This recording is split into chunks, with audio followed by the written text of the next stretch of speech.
good evening everybody. Welcome to a game that might not jump off the page as a key championship fixture for the neutral, but it is one that provides huge potential for the sides involved.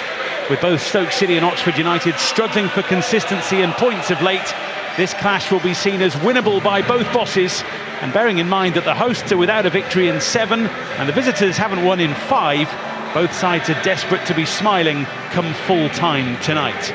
This evening is about balancing risk and reward. Well, the question is, who can produce the goods on a very pleasantly warm, still and dry Wednesday night in Stoke? November's reverse fixture saw the Potters win at Oxford for the first time ever, thanks to a Lewis Baker brace and Stephen Nzonzi's strike as well. This fixture last season ended goalless, so let's see what unfolds in front of our eyes over the next 90 minutes or so. Tomáš Rigo with the free kick for Stoke, helped on beautifully, and then Wilmot was in the mix. James Linnington points for a corner, and an early debate over an incident in the Oxford penalty area. Yeah, I think it's Sam Long that's actually caught out with the flick. Actually goes over Sam Long's head. He's in the wrong position. He's got a hold of the shirt as well. There's a little pull there. He maybe exaggerates the fall, Wilmot.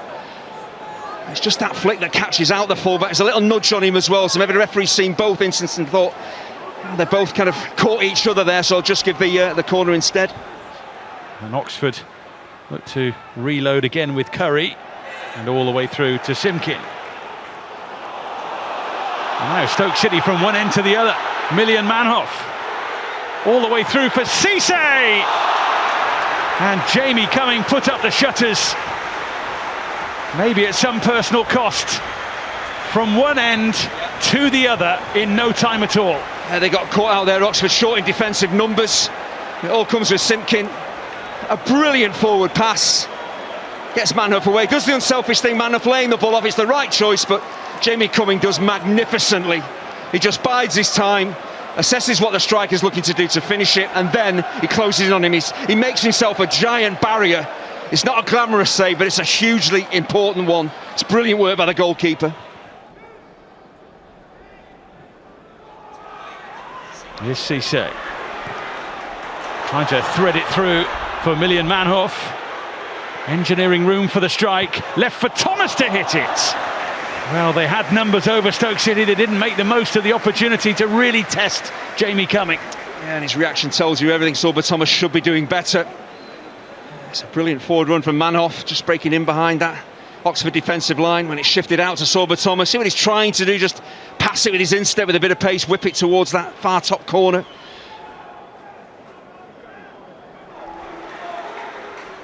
Talavirov, he might well go for it, you know. Just had a few too many bodies in the way. Now he has to scurry back. Stanley Mills flying through, and he had eyes for goal and no one in the middle.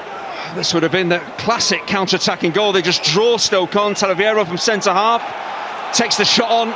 It's blocked. He's massively out of position. Mills does the right thing in terms of shooting in the end. The support's getting there, but maybe not early enough. He couldn't lay the ball off and had to shoot.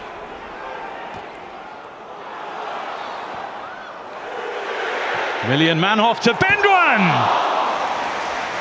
Curling all the time, but just not quite enough from his point of view. Yeah, Manhoef's causing a lot of problems. He's given a lot of freedom by Mark Robins, popping up everywhere across the attacking line, and he just doesn't wrap his instep around this ball enough to move it from left to right, enough to drift it inside that post. But Jamie Cummings, a spectator, he's just hoping the ball drifts wide, and luckily for him and Oxford it does.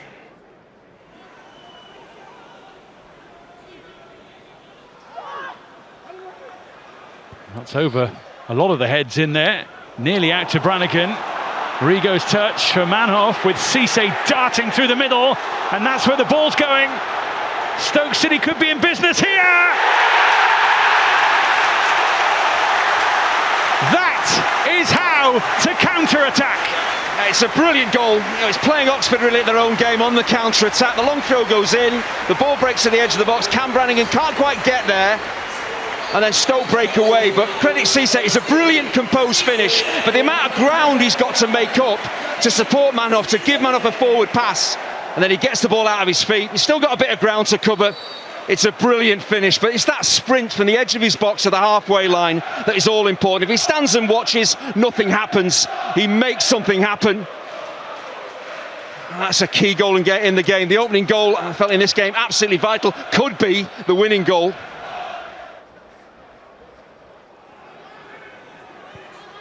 Thought about swivelling that one in. It'll be Kieran Brown to try his luck. But Harris trying to make it his, and it was safety first from Ashley Phillips. I think Peter Harris does really well just to put pressure on Ash Phillips there and not actually foul him. Kind of force the centre-half to give the set piece away. This is an opportunity for Oxford. Just the one goal here, but it could be key to the cause for both of these clubs. Vaux trying to tuck it in for Mills. Oh, and in it goes! Kieran Brown absolutely slams home the equaliser. Well, Stoke City were waiting for a flag, and it never came. Well, Stoke aren't happy. They feel that when the forward ball comes, I think it's Vaux that plays it to Stanley Mills. The Stoke defenders are appealing for offside against Mills, I'm presuming. It doesn't come. We always say play to the whistle. And they just don't defend it well enough. I thought they'd overdone this. I thought Brannigan was going to whip the ball in, closing it on half-time. They don't. They work it. But that forward ball is played by Vaux. It's tight. I just wonder whether Sorba Thomas on that far side, possibly. He's just playing him on. It's a really tight call. The officials can't guess. Mills does well just to keep it alive, and it's an emphatic finish from Kieran Brown. If the flag doesn't go up, if the whistle doesn't go, stick the ball in the back of the net, and that's exactly what Brown does. It's a brilliant finish.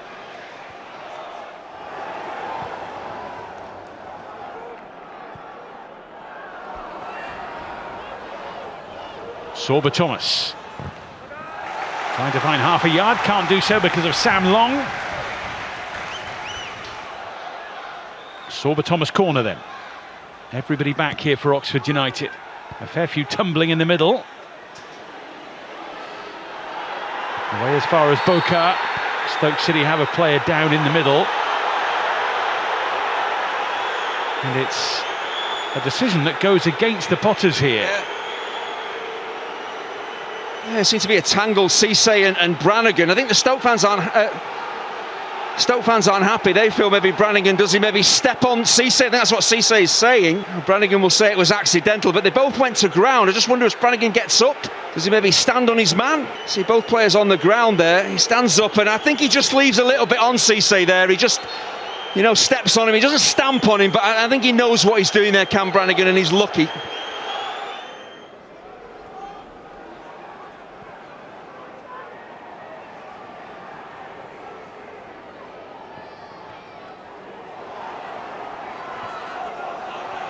Darting towards that line, and down he goes, right on the cusp of the penalty area. A yellow card is forthcoming here for Ben Wilmot. He gets done for pace here, just whips the ball away from him. He's tempting to make the challenge. And he gives away the free kick, but it's good from Bloomfield to make the change, and then most importantly, get the ball to the substitute to run at the fullback. Fires it goalwards. Oh, how did that not go in? That's remarkable. A spot of pinball in the Potters penalty area. Oxford United at least wanted a corner. They might well have had a goal. Yeah. Well, that free kick from Brannigan was flashed in, so much pace. It comes off Lancashire. I don't think he knows an awful lot about it. It's incredible. The ball actually ends up hitting the crossbar, hitting Thomas and going wide. Law of averages says that goes in. If it does go in, that would have been a massive boost to Oxford's survival hopes.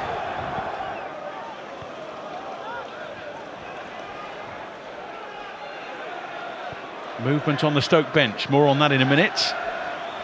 First of all, it's Sorba Thomas. Spinning that one in nicely. In it goes! It's Raksaki for Stoke City. He found the space, he found the net, and Stoke City have their lead back. Well, I said in the first half, Raksaki, heading, it's not one of his strong points, and this is not a fabulous header, but it's a considered header. He heads it into the right area. It's not about power, it's about placement. No surprise though, Sorba Thomas No, he just checks onto his right foot and delivers a peach of a ball in. And if you're on the opposite side of the pitch, as Rak-Sakyi is, look how wide he is when the ball goes out to Sorba Thomas. But what does he do? He makes his way towards that far post, anticipating a quality ball might come in. Defenders are ball watching, he gets there first. And it's not about power, it's just head the ball down, back across goal, and he got a chance of scoring. Quality delivery, great positioning from Rak-Sakyi, and it's a wonderful header. Football, 2 minutes 53 seconds from the ball hitting the bar at one end to the ball hitting the back of the net at the other.